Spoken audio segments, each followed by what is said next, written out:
Hello and welcome to this latest weekly market recap for the week ending Friday, September 19th, 2025.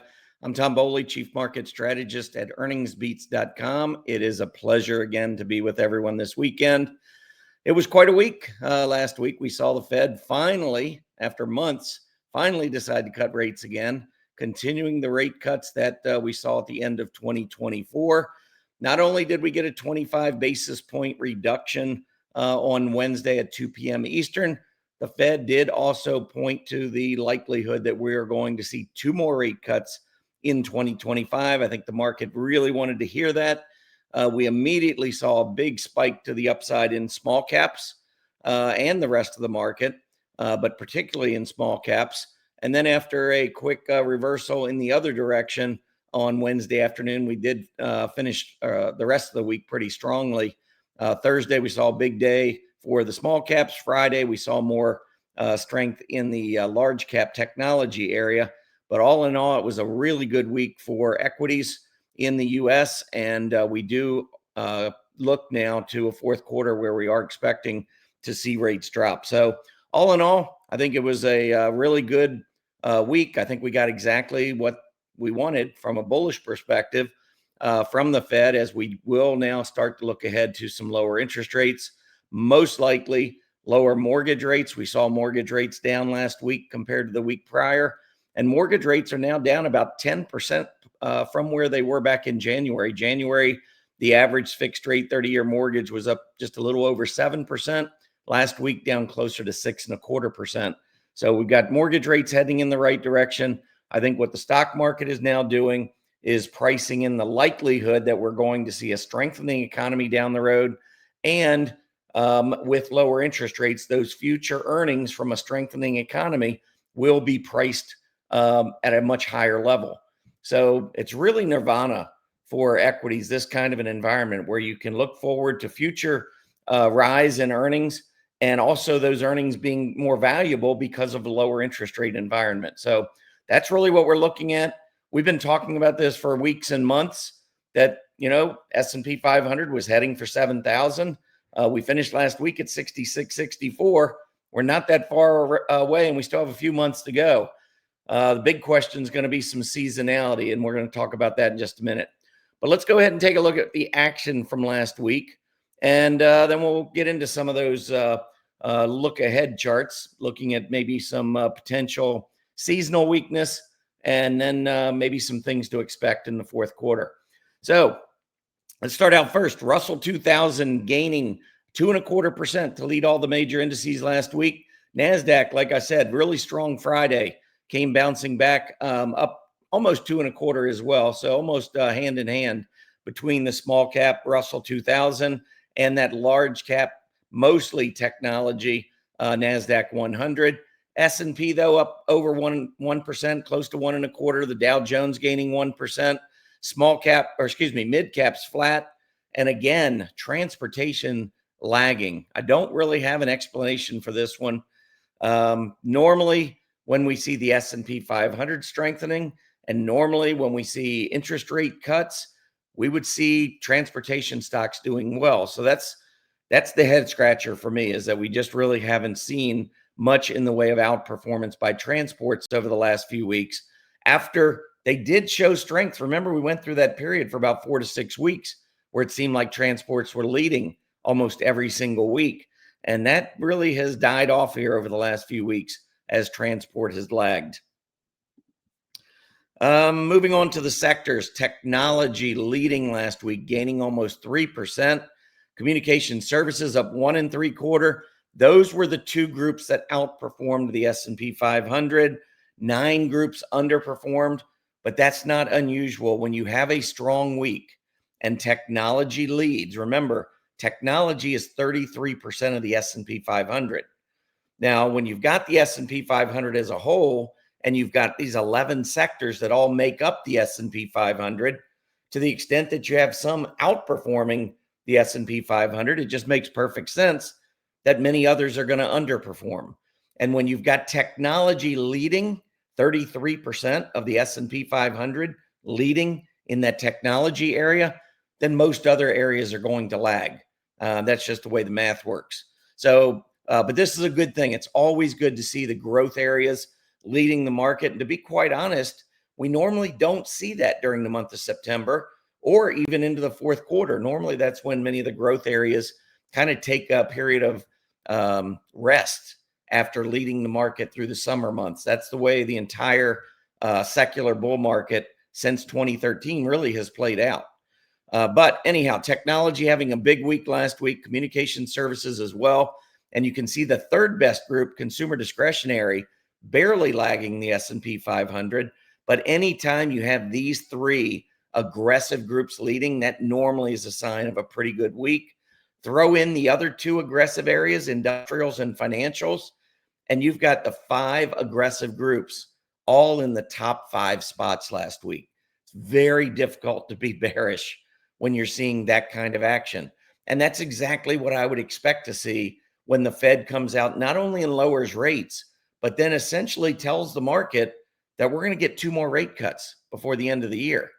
So hard to bet against the market. I got only one thing that worries me about the market going into this week, and I'll tell you that in just a minute. First, let's look at the Dow Jones.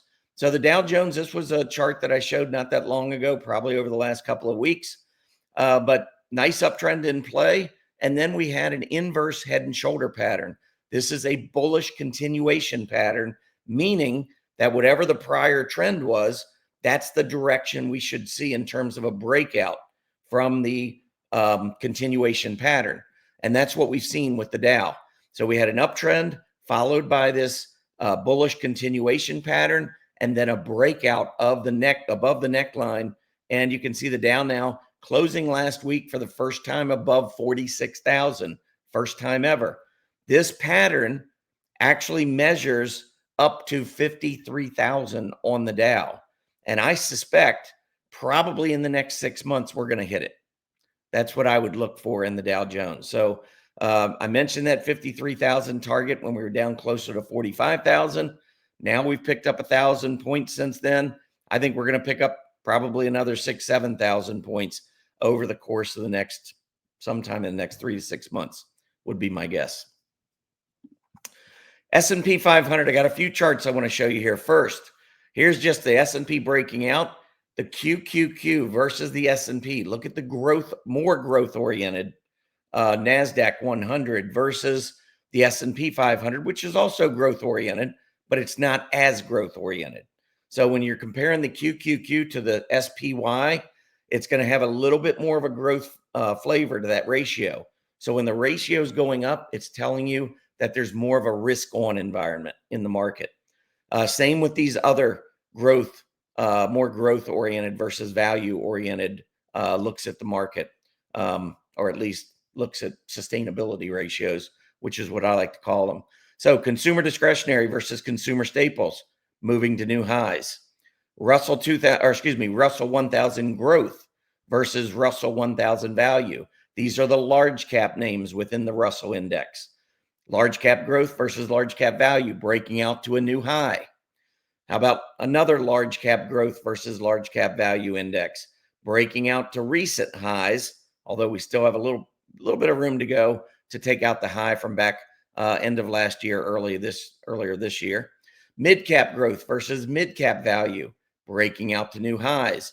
Small cap growth versus small cap value actually turning back up again, but quite a bit away from the highs that we saw from just a few months ago. I think, though, with the money rotating back into growth last week, I think a lot of that is because of not only the rate cut, because I think the market was starting to look for the rate cut, but I think the reason we got so much strength in growth last week is because the Fed did come through and say that it's very likely we're going to see two more rate cuts, because that was more up in the air. I think most market participants thought we were going to get a rate cut on Wednesday. I think it was much more split as to how many cuts we would get, whether we get maybe one more, possibly two more. Well, the Fed came out and said, we're going to have two more, essentially. And so I think that put a lot of folks all of a sudden jumping back into those more aggressive areas as a result of that. Looking at the AD line on the S&P 500, I like to follow that because anytime this line's going up, I get a good sense that Wall Street continues to support and accumulate the shares within the S&P 500. And I think that's pretty clear. We are going up. We set a new high at the end of last week. So again, most technicals are really pointing up. We are a little bit overbought, but when you're in a secular bull market, sometimes you just stay overbought. I would not be overly bearish because we get overbought. That to me is a kind of a silly way to respond to what's been really a great move off of that April bottom. And by the way, one of the things I talk about, and the reason it's so important to call market bottoms, is that the best period to be in stocks is right at the end of a cyclical bear market, because that's when you get the biggest gains. Look at what happened back in April. I mean, we didn't catch the exact bottom, but we sent out an email to members, I think it was on April 11th, saying we're all in. It's not worth the risk to wait to try to see the market go down a little bit lower. Could we be off a little bit? Sure. But the market at that point was still down significantly. It was still down probably about 15% from its high. And that's when you want to get in, because you want to catch these moves back to the upside. So again, very, very important to be able to make those calls. And it's not easy. I think we do it better than anybody. Maybe I'm biased. Maybe it's just fact. I think a lot of the calls that we've made are either in writing or they're at YouTube on video. You can go back and check them out. Anyhow, I think we're pretty proud of our calls that we've made. So I said there's one thing that bothers me about the market right now, and this is it. Looking back since 1950, the S&P 500 annualized return in September can be broken down between the first half of the month, the 1st to the 16th, which is mildly bullish, versus the second half of the month, starting the 17th to the 30th, which is the most bearish half month of the year. Minus 25.63% annualized return for that September 17th to the 30th period. And that goes back to 1950. We're talking about 75 years worth of data. Now, the really bearish part of this 17th to the 30th is the week that we're staring at ahead of us. September 20th to the 26th. So the 20th was Saturday, 21st Sunday. This week is from the 22nd to the 26th. This period since 1950, this week, minus 43.09% annualized return. Just looking at this week ahead, the odds of the S&P 500 going higher since 1950 has been, I think, 44%, meaning that 57% of the days that fall during this next upcoming week since 1950 have been lower. So it's more than a 50-50 shot. Now, throughout time, if we look at all days since 1950, the S&P 500 has gone up about 53.5% of the days. During this upcoming period, it's almost 10 percentage points lower. So again, does that mean the market's going down every day this week and we're going to have a big crash?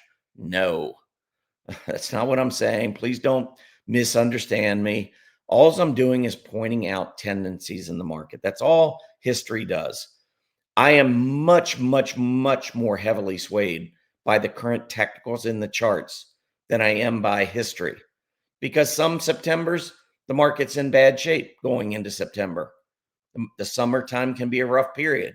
So we can be in a downtrend going into September and into the second half of September. And many times we just see that downtrend kind of accelerate. There are other Septembers that have been fine. Going back to 1950, we've had more down Septembers than up Septembers, but we still had a lot of up Septembers, like 35 in the last 75 years. So, and by the way, throughout this latest secular bull market since 2013, we are currently having the best September that we have had of any of the 13 years since 2013. So 2013, 2014, all the way through September 2025. But we've got this week ahead. Are we going to be able to just power forward as if this historically weak period doesn't exist? I don't know. I mean, I look at the charts and I think about max pain and options expiration, which we just saw on Friday. And some of that weakness during option expiration week sometimes can carry over until the next week. So we've kind of got that we're staring at along with the history. And both of those tell me maybe just to be a little bit more cautious. It does not change my outlook on the market. Let me be really clear. I am bullish. I have been bullish. Back at the beginning of the year, I thought we were going to have a correction, which we did in the first quarter. It actually morphed for about 3 days into a cyclical bear market, barely, and then came back. But we got that correction. We got that dip in the market. I said back at the beginning of the year, I thought we would have that dip, and then I thought we would roll to 7,000.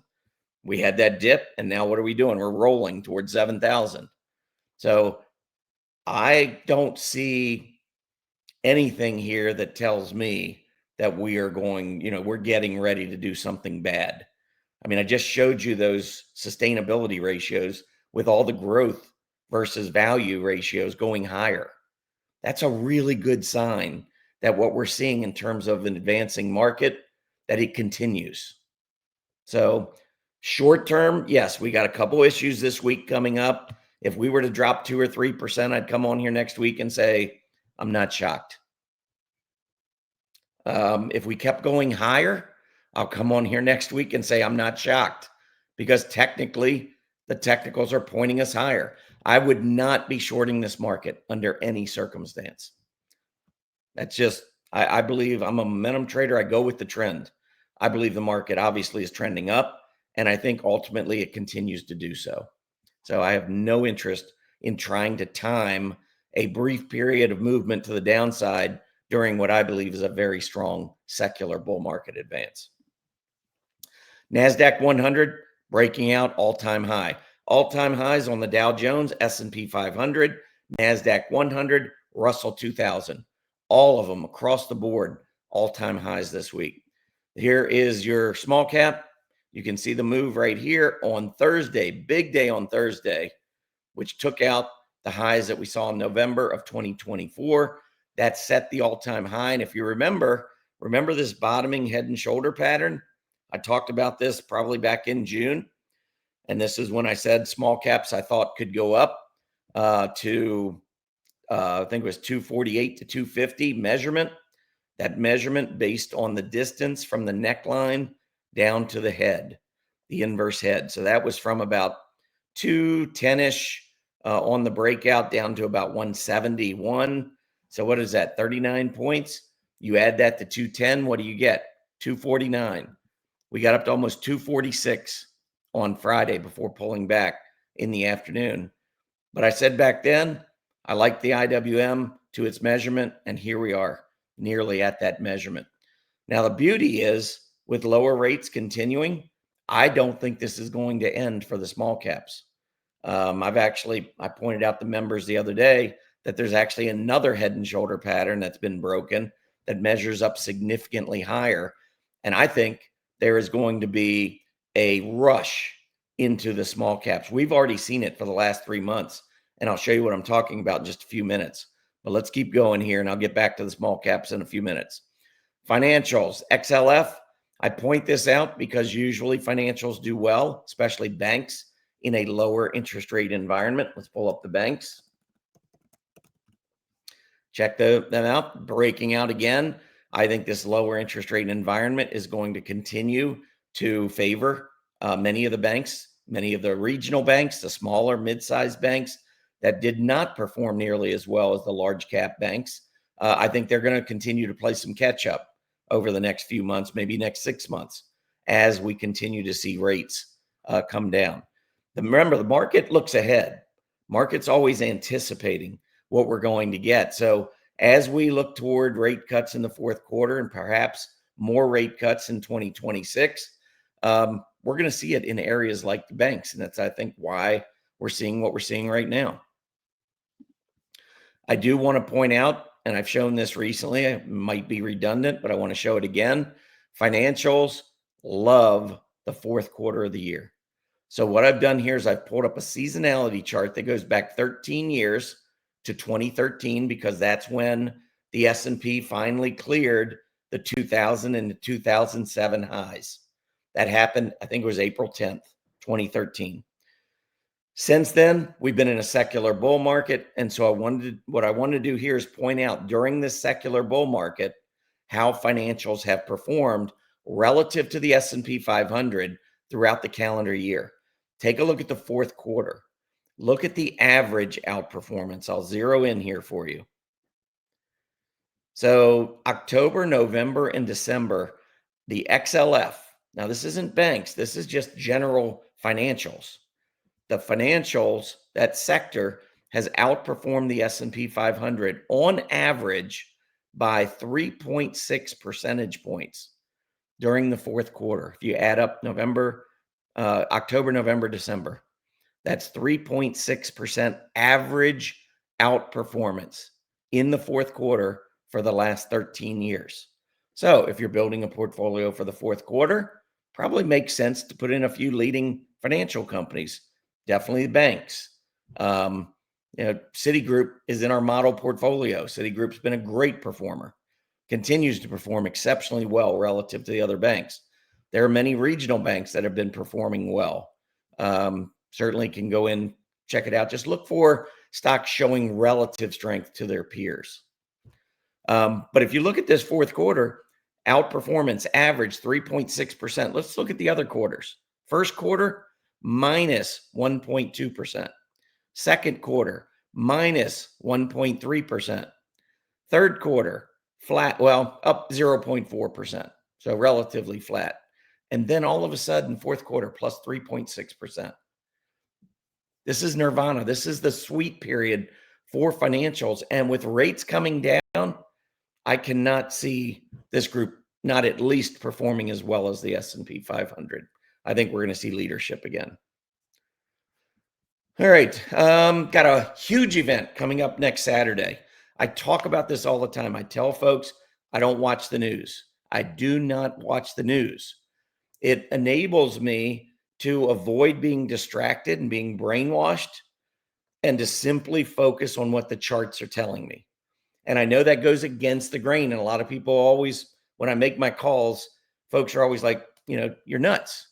Market's going down. Things look awful. How can you call a bottom? How do you think we're going to be up 20% in the next 3 to 6 months? It doesn't make any sense. Well, I do it because I don't listen to what Wall Street is saying. I listen to what Wall Street is doing. There is a big, big difference. So at this event next week, I am going to tell you the 2 ways that Wall Street is failing you. You can come into our website at earningsbeats.com, click on that link. It'll take you to this page, and we're going to tell you a couple of ways that Wall Street is failing you. Do you listen to the Wall Street analysts? If you answered yes, you might want to rethink that. Pretty interesting stuff that we lay out on this landing page. But anyway, check that out and make sure you register for the event. There are a number of reasons why. Number one, we're going to teach you a little bit about calling the market without the use of Wall Street. You don't need them. All you need to do is look at the charts and see where the money is going.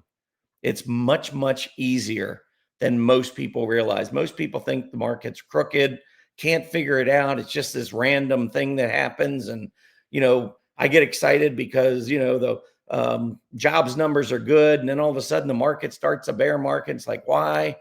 You can see it in the charts. You cannot see it on CNBC. You cannot listen to what goes on CNBC and figure out what's going to happen. You just can't. You're going to get brainwashed. You're going to have a certain mindset, and the market's going to do the opposite. And you're just going to be sitting there wondering why. When the market's at a top, CNBC is euphoric. When the market's at a bottom, CNBC is so pessimistic. You can't break away from it. You need to be able to break away from it. If you want to manage your money better and smarter, you need to break away from it. Sign up. 2 ways Wall Street is failing you. Talk about that next Saturday.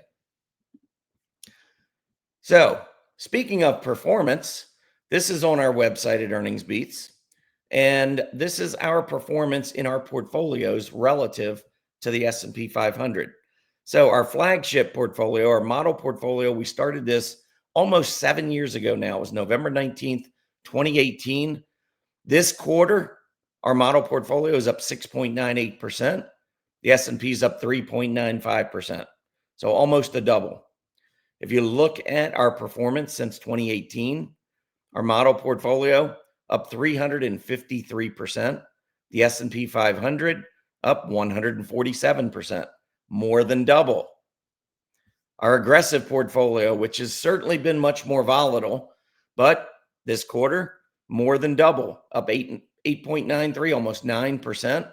S&P is up just under 4%. And then for the lifetime, going back to May 19th of 2019, that's when we started the aggressive, we're up 220.14%, and the S&P is up 133%. So not a double, but a lot of outperformance. And we're outperforming again this quarter. We do it, we talk about it all the time. Leading stocks, leading industry groups. It's not just something I talk about, it's what we do with our portfolios, and it works. Our ETF portfolio, it's a little tougher because ETFs are so diversified to begin with. You're taking a diversified ETF, putting a basket of diversified ETFs together. It's very difficult. We are slightly outperforming this quarter. Life to date, though, we've been going for about 5 years, and we're down 10 percentage points from the S&P, 11 percentage points from the S&P 500. We've had we had one period where I think we were down, one quarter where I think we trailed by about 13 percentage points. Otherwise, we've actually slightly outperformed, but that's a little bit of a different animal. We're trying to make it through our second straight quarter of outperforming. So we got a little streak going there, but selecting individual stocks, you've got thousands of stocks out there, and putting together a portfolio of those stocks, in my opinion, I like to compare it to the NFL draft. So let's say you're an NFL GM and you've got the draft coming up, and they make a change and they're like, okay, you get all the draft picks. Let's see what kind of team you can build. Well, if you can choose from all the players in college, you can go out and get the top 53 players to line your roster. You should have a pretty good team. I mean, you certainly should be better than the average, right? That's the same thing when you put a portfolio together. You can pick any stock you want in the universe, put them together, put a portfolio together, and if you can do a decent job of picking them, you should be able to beat the S&P 500. That's what we do. Yet analysts, 80% of mutual funds can't outperform the S&P 500. They don't. And if you go over a longer period, I'm talking about on an annual basis, if you go over long periods of time, the number is much smaller. So if you're like listening to those Wall Street folks, I wish you the best of luck. That's all I'll say. So if you come to this event, though, the one thing that I will say, and we did have the small caps back in June. I talked about small caps back then, and it was 3 months ago, and I provided a chart list of 25 small caps. And here were the 25 stocks. And I want you to look at, this is a 3-month performance. So I gave these 3 months ago, and I numbered, of the 25, I actually did number my favorite 10 from 1 to 10. So CommScope was my favorite stock on the list of 25. Stock's been up 173% the last 3 months. IREN was on the list of 25. It was not in my top 10, but it was in the list of 25 that I thought could significantly outperform the market. IREN has gained almost 300%. It's almost tripled in 3 months. And what I said back then was that over time, I thought that there would be a number of small caps that would double, triple, quintuple, maybe even you might find 10 baggers in some of these, because small caps have been overlooked for so long. And when they start moving, they move fast. Look at this list. Since I sent this list out, The S&P 500 is up 10%. It's gone from about 6,000 to 6,600 and change. This list, we got a 294% winner, 173% winner. And if you look, 20 of the 25 stocks have gained at least 18.6%, double the S&P 500. 80% of these stocks that I gave 3 months ago have essentially doubled the S&P or more. Like I said, many cases, or some of these cases, ridiculously more. And even the ones, I mean, there were 3 here that were flat to up slightly. There was really only 2 of the 25 that didn't perform well. So what I'm going to be doing for the fourth quarter is updating this list, top 25 small cap stocks. Some of these might still be on it, and I'm likely to have a number of others that will be joining. But you're not going to get this list if you're not either an Earnings Beats member or a registered participant for this event coming up this Saturday. If you're on your mobile device, by the way, you can scan the QR code, and that'll take you to a landing page on your mobile device, trying to make it easy for everyone to sign up. But this is going to be a huge event. I would say register now. Make sure you save your spot. We do have limited seating in our room, so make sure you get signed up ahead of time. Get in there early, and I look forward to talking to you next Saturday. Change the way you look at the stock market. I'm telling you, if you think that the stock market is just this random thing that you just can't beat, and it's you found it really difficult, I'm just asking you to give us a shot. Come in, let us talk to you next Saturday. I'm going to show you exactly why I don't listen to CNBC. I'm going to talk about the ways that Wall Street not only is failing us, but is manipulating us. And they're doing it for their own benefit. I promise you, if you have not been to an Earnings Beats event before, even if you have, you're going to find things here and you're going to learn things that you've never learned before, that you've never known before. So make sure you check that out, sign up, and I'll see you next Saturday. Have a great week, everybody. Happy trading.